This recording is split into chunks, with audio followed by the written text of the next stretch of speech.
What it does is it loves the water in clay and sucks the water out of the clay so that you can create the design you want to create and the clay stays in that shape.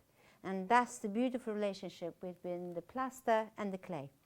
So what I do first is create a plaster slab and carve my design onto the slab and then roll a piece of porcelain slab over it.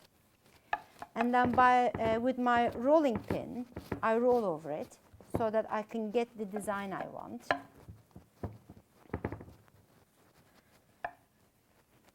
And to the thickness I want. It could be thick, thin, whatever.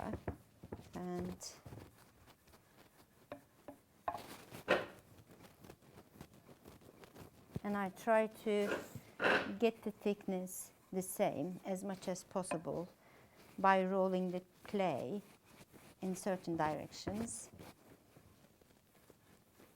The design that I carved onto the plaster now is onto my clay, and that will give me an indication how I want to cut my pieces.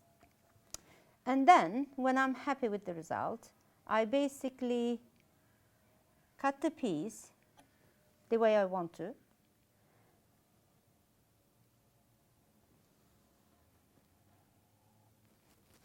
Get rid of any excessive clay.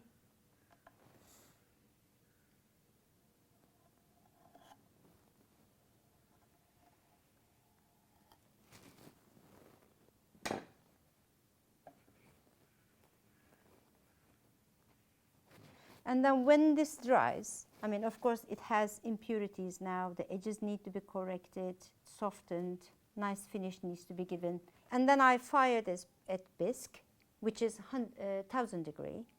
And then it comes out and it becomes easily touchable. It doesn't kind of melt or break or anything. It's still delicate, but it is on a stage that I can actually paint the colors on, which they are quite strong underglaze colors. These are the traditional Turkish tulip designs. And I try to keep the traditional look of the pieces.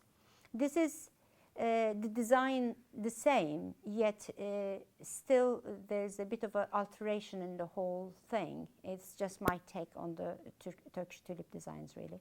And then I paint with underglaze colors, and then I dip them into a transparent glaze, and then I fire them 1260 degree in the electric kilns.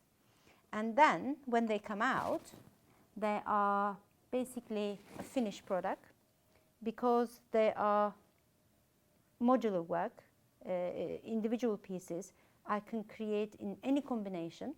Usually it actually takes several hours to bring all these pieces together and to create a harmonious flow among the pieces. And I think there is this aspect of it is also quite challenging for me, which I enjoy.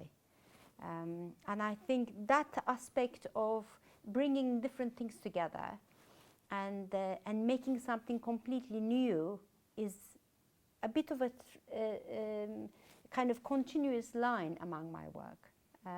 That challenge of not knowing how the pieces are going to come together and create something new every time is where I quite, enjoy.